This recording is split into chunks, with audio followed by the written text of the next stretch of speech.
Bonjour et bienvenue sur T'as pas fait tes devoirs. Alors, vous n'avez pas fait vos devoirs? Parfait, parce que je peux vous aider. Cette vidéo portera sur la nation française. Premièrement, regardons les définitions clés. Par exemple, l'État. Un État, c'est une société politique située sur un territoire, plus souvent constituée de personnes culturellement liées. Par exemple, le Royaume-Uni, l'Arabie Saoudite, la Corée du Sud et même la France. Une nation, c'est un ensemble d'une population dans un territoire qui sont liées culturellement avec la même histoire, la même langue, les mêmes traditions, etc. C'est simple, c'est un regroupement de deux définitions. En fait, c'est un État formé par des citoyens culturellement liés, un État formé autour d'une nation. Il faut aussi voir l'étymologie de ces mots pour vraiment les comprendre. Nation vient aussi du latin du verbe natio, ou net. Pas du tout, laisse-moi sortir ma carte. Elle est trop petite cette carte. Laisse-moi sortir la mienne. Elle est trop petite celle-là aussi. Tenez, c'est bien mieux ça. Maintenant, on va vous expliquer l'histoire du peuple français. Les premières populations ont peuplé la France il y a environ 1 800 000 ans avant Jésus-Christ. Au 5e millénaire avant Jésus-Christ, le peuple basque s'installe au sud de la France et au nord de l'Espagne autour des Pyrénées. Ensuite, les Ligures arrivent. C'était un peuple qui habitait le sud-est de la France, les Alpes. Les Celtes vont peupler toute l'Europe de l'Ouest, de la péninsule ibérique à la Roumanie. Les Gaulois vont peupler la France pendant le 5e siècle avant Jésus-Christ. Ces peuples partageaient la même mythologie et la même langue.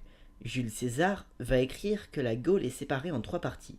La partie celte, la partie belge et la partie aquitaine. En moins 52 avant Jésus-Christ, la victoire à Alésia de César contre Vercingétorix permet la conquête de la Gaule. Les peuples qui vivaient en Gaule après cela s'appelaient des Gallo-Romains. Les Francs, les Goths et les Burgonds s'assimilent aux Gallo-Romains. Puis, en 406, les Germains et les Goths envahissent la Gaule.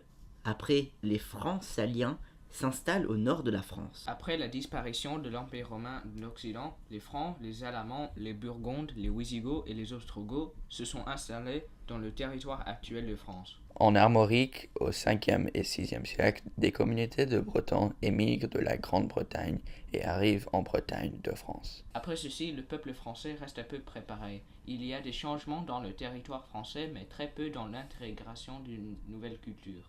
Depuis la préambule de la Constitution de la 4e République, la nation assure à l'individu et à la famille les conditions nécessaires à leur développement. De plus, depuis la 5e République, le titre 5 des rapports entre le Parlement et le gouvernement, article 34, les droits civiques et les garanties fondamentales accordées aux citoyens pour l'exercice des libertés publiques, la liberté, le pluralisme et l'indépendance des médias, les sujétions imposées par la défense nationale aux citoyens en leur personne et en leurs biens. Les deux textes juridiques signifient que l'État est dépendant de la nation et qu'il est formé autour d'un peuple dont il a besoin de s'occuper. L'État ne marcherait pas sans nation et vice-versa.